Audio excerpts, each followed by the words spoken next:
ओम शांति। आज बाबा के 10 तारीख के महावाक्य हैं। बाबा ने कहा, मीठे बच्चे, तुम इस यूनिवर्सिटी में आए हो पुरानी दुनिया से मरकर नई दुनिया में जाने। अभी तुम्हारी प्रीत एक भगवान से हुई है। हम आए हैं बाबा के पास पुरानी दुनिया से मरकर नई दुनिया में जाने। तो अभी हमारी प्रीत सिर्फ और सिर्फ एक बाबा से है। प्रश्न है, किस विधि से बाप की याद तुम्हें साहूकार बना देती है? किस विधि से बाप की याद तुम्हें साहूकार बना देती है? तो आज बाबा ने बहुत अच्छी विधि बताई है फटाफट साहूकार बनने की। वो क्या है? बाबा कहते, बाप है बिंदु, तुम बिंदु बन बिंदु को याद करो तो साहूकार बन जाएंगे। जैसे एक के साथ बिंदु लगाओ तो 10, फिर बिंदु लगाओ तो 100, फिर बिंदु लगाओ तो 1000 हो जाता।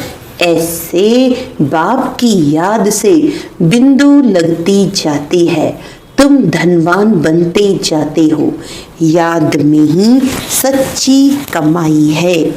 गीत है, महफिल में जल उठी शमा। ओम शांति। इस गीत का अर्थ कितना विचित्र है।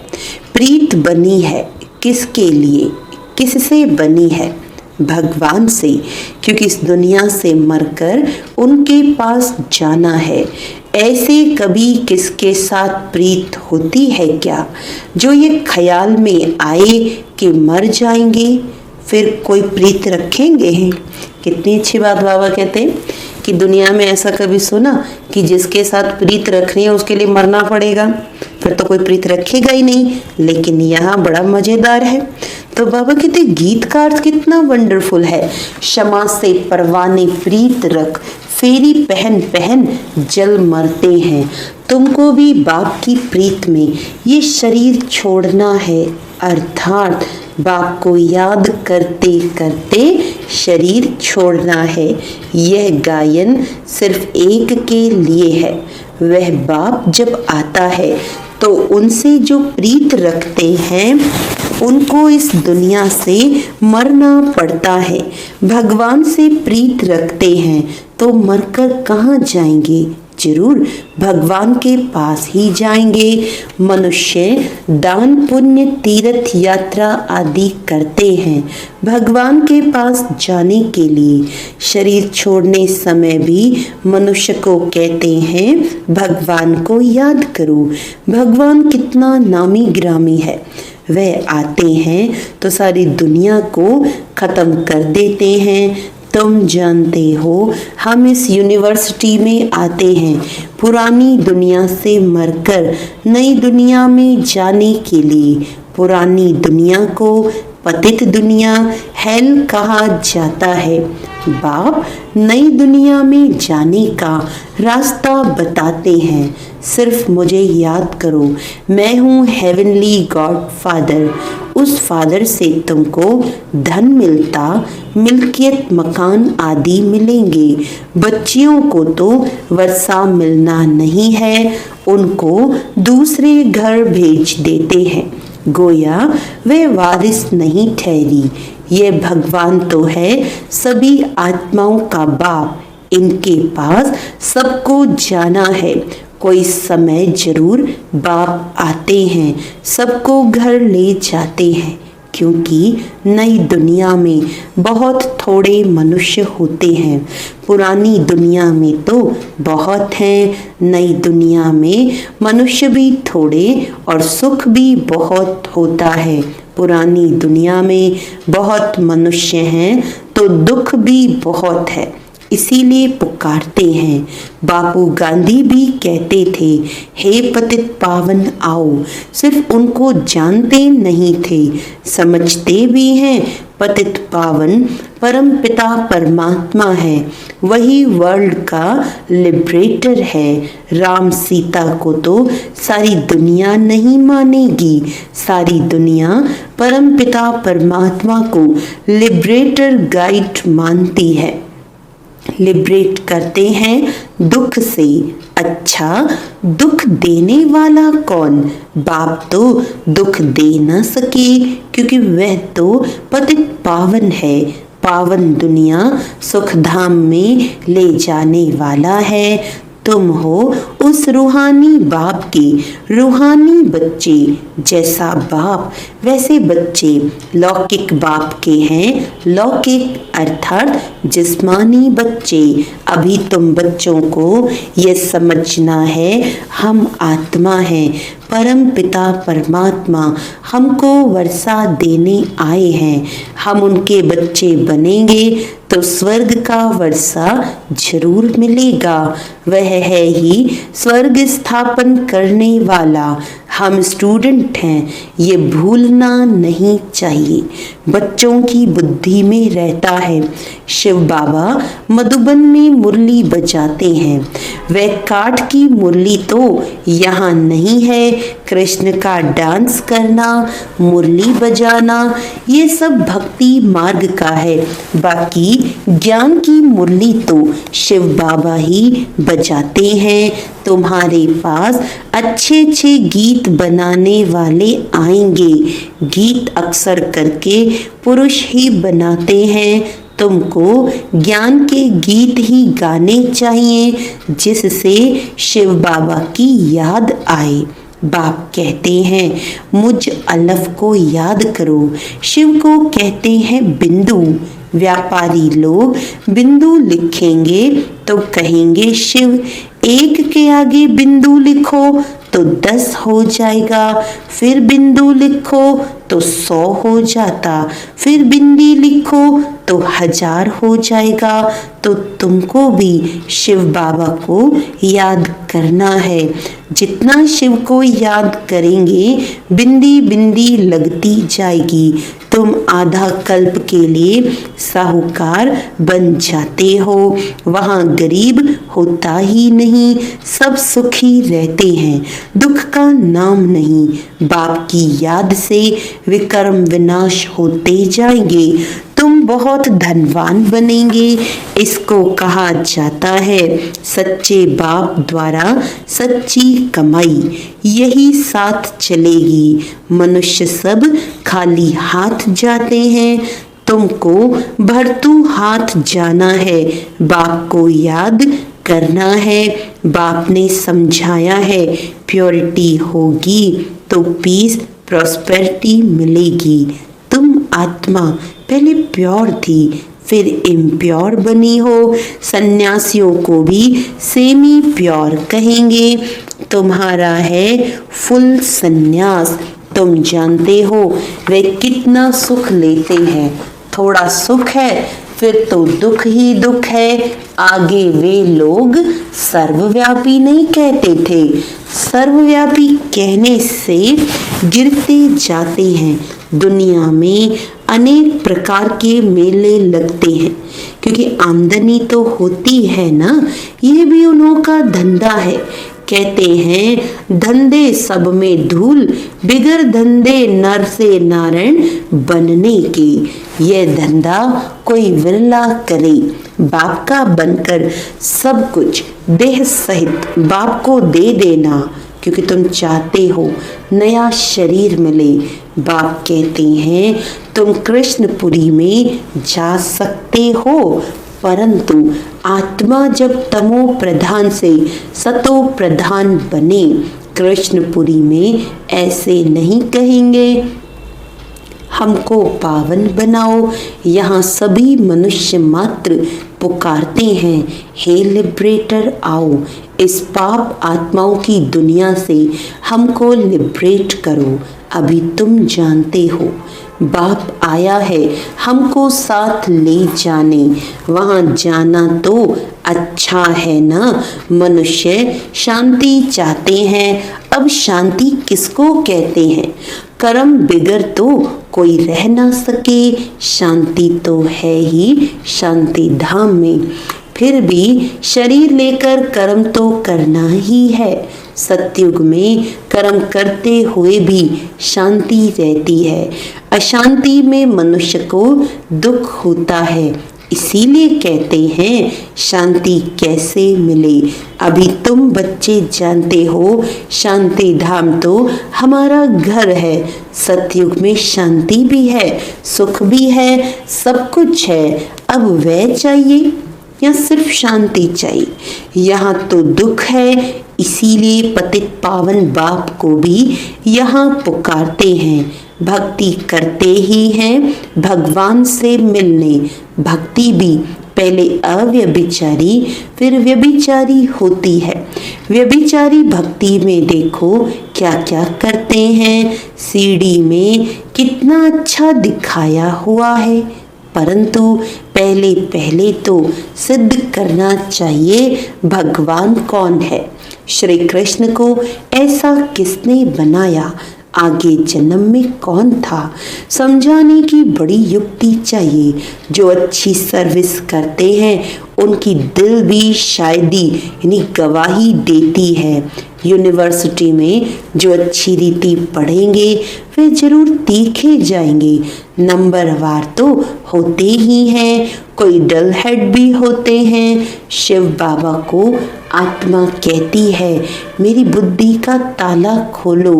बाप कहते हैं बुद्धि का ताला खोलने के लिए ही तो आया हूँ, परंतु तुम्हारे कर्म ऐसे हैं जो ताला खुलता ही नहीं। फिर बाबा क्या करेंगे? बहुत पाप किए हुए हैं, अब बाबा उनको क्या करेंगे? टीचर को अगर स्टूडेंट कहे कि हम कम पढ़ते हैं तो टीचर क्या करेंगे? टीचर कोई कृपा तो नहीं करेंगे, करके उसके लिए एक्स्ट्रा टाइम रखेंगे। वह तो तुमको मना नहीं है, प्रदर्शनी खुली पड़ी है, बैठकर प्रैक्टिस करो। भक्ति मार्ग में तो कोई कहेंगे माला फेरो, कोई कहेंगे यह मंत्र याद करो। यहाँ तो बाप अपना परिचय देते हैं। बाप को याद करना है, जिससे वर्षा मिल जाता है। तो अच्छी तरह से बाप से पूरा वर्षा लेना चाहिए ना। इसमें भी बाप कहते हैं विकार में कभी नहीं जाना। थोड़ी भी विकार की टेस्ट बैठी तो फिर वृद्धि हो जाएगी।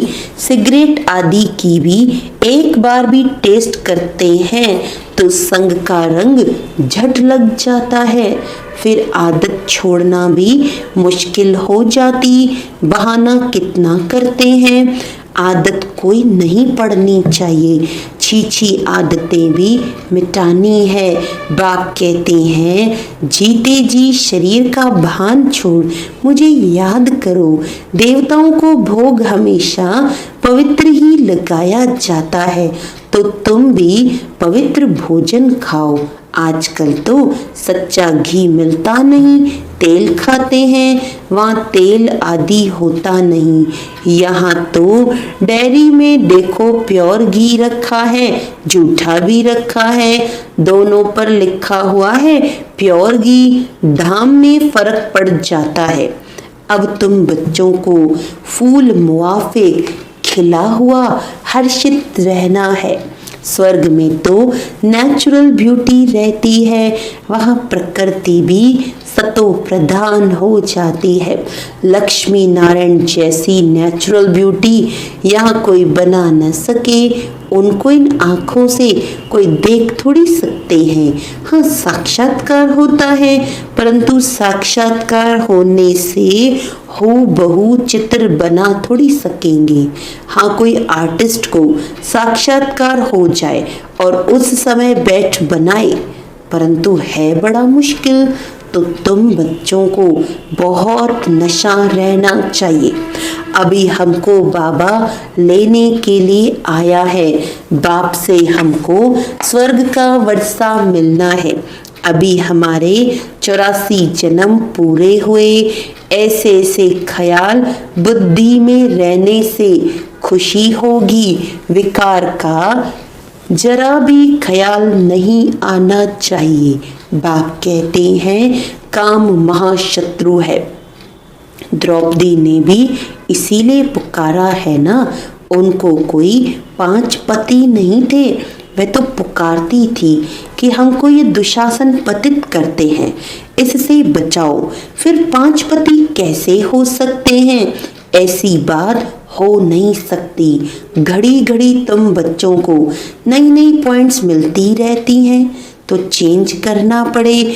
कुछ न कुछ चेंज कर अक्षर डाल देना चाहिए। तुम लिखते हो थोड़े समय के अंदर हम इस भारत को परिस्तान बनाएंगे। तुम चैलेंज करते हो। बाप कहेंगे बच्चों से सन शोज फादर, फादर शोज सन। फादर कौन सा? शिव। और सालिग्राम गायन इनका है। शिव बाबा जो समझाते हैं उस पर फॉलो करो। फॉलो फादर भी गायन उनका है। लौकिक फादर को फॉलो करने से तो तुम पतित बन जाते हो। यह तो फॉलो करते हैं पावन बनाने के लिए। फर्क है ना। बाप कहते हैं मीठे बच्चे फॉलो कर पवित्र बनो। फॉलो करने से ही स्वर्ग के मालिक बनेंगे। लौकिक बाप को फॉलो करने से 63 जन्म तुम सीढ़ी नीचे उतरते हो। अब बाप को फॉलो कर ऊपर चढ़ना है। बाप के साथ जाना है। बाप कहते हैं ये एक एक रतन लाखों रुपयों का है। तुम बाप को जानकर बाप से वर्षा पाते हो। वह तो कहते ब्रह्म में लीन हो जाएंगे। लीन तो होना नहीं है, फिर आएंगे। बाप रोज समझाते रहते हैं मीठे मीठे बच्चों, पहले पहले सबको बाप का परिचय देना है। पारलौकिक बाप वर्षा देते हैं पावन बनाने का। इसीलिए बेहद के बाप को कहते भी हैं पावन बनाओ। वह है पतित पावन। लौकिक बाप को पतित पावन नहीं कहेंगे। वह खुद ही पुकारते रहते हैं हे पतित पावन आओ। तो 2 बाप का परिचय सबको देना है। लौकिक बाप कहेंगे शादी कर पतित बनो। पारलौकिक बाप कहते हैं पावन बनो। मेरे को याद करने से तुम पावन बन जाएंगे। एक बाप सबको पावन बनाने वाला है। ये पॉइंट्स बहुत अच्छी हैं समझाने की। भिन्न भिन्न प्रकार की पॉइंट्स विचार सागर मंथन कर समझाते रहो। ये तुम्हारा ही धंधा हुआ। तुम हो ही पतितों को पावन बनाने वाले। पारलौकिक बाप अभी कहते हैं पावन बनो, जबकि विनाश सामने खड़ा है। अब क्या करना चाहिए? जरूर पारलौकिक बाप की मत पर चलना चाहिए ना। यह भी प्रतिज्ञा लिखनी चाहिए प्रदर्शनी में। पारलौकिक फादर को फॉलो करेंगे, पतित बनना छोड़ेंगे। लिखो, बाप से गारंटी लेते हैं। सारी बात है प्योरिटी की। तुम बच्चों को दिन रात खुशी होनी चाहिए। बाप हमको स्वर्ग का वर्षा दे रहे हैं। अलफ और बे बादशाही अभी तुम समझते हो। शिव जयंती माना ही भारत के स्वर्ग की जयंती। गीता ही सर्वशास्त्र शिरोमणि है। गीता माता वर्षा तो बाप से ही मिलेगा। गीता का रचयिता है ही शिव बाबा। पारलौकिक बाप से पावन बनने का वर्षा मिलता है। अच्छा, मीठे मीठे सिकिलदे बच्चों प्रति माता पिता बाप दादा का याद प्यार और गुड मॉर्निंग। रूहानी बाप की रूहानी बच्चों को नमस्ते। हम रूहानी बच्चों की रूहानी बाप दादा को याद प्यार गुड मॉर्निंग, नमस्ते नमस्ते नमस्ते जी। धारणा के लिए मुख्य सार है, हम गॉडली स्टूडेंट हैं, सदैव ये स्मृति में रखना है। कोई भी छीछी आदत नहीं डालनी है, उन्हें मिटाना है। विकार का जरा भी ख्याल नहीं आना चाहिए। जीते जी शरीर का भान भूलकर बाप को याद करना है। भिन्न भिन्न पॉइंट्स विचार सागर मंथन कर पतितों को पावन बनाने का धंधा करना है। वरदान है, बर्थ राइट के नशे द्वारा लक्ष्य और लक्षण को समान बनाने वाले। बर्थ राइट के नशे द्वारा लक्ष्य और लक्षण को समान बनाने वाले श्रेष्ठ तकदीरवान भव। जैसे लौकिक जन्म में स्थूल संपत्ति बर्थ राइट होती है, वैसे ब्राह्मण जन्म में दिव्य गुण रूपी संपत्ति ईश्वरीय सुख और शक्ति बर्थ राइट है। बर्थ राइट का नशा नेचुरल रूप में रहे तो मेहनत करने की आवश्यकता नहीं। इस नशे में रहने से लक्ष्य और लक्षण समान हो जाएंगे। स्वयं को जो हूँ, जैसा हूँ, जिस श्रेष्ठ बाप और परिवार का हूँ, वैसा जानते और मानते हुए श्रेष्ठ तकदीरवान बनो। स्लोगन है, हर कर्म स्वस्थिति में स्थित होकर करो तो सहज ही सफलता के सितारे बन जाएंगे। कर्म करते हुए स्वस्थिति में स्थित होना है। स्वस्थिति में स्थित होकर हम जो भी कर्म करते हैं तो वो उस कर्म में हमें सफलता मिलती है, वो श्रेष्ठ कर्म बनता है। तो इसी को ही कहेंगे सहज सफलता के सितारे। अच्छा, ओम शांति।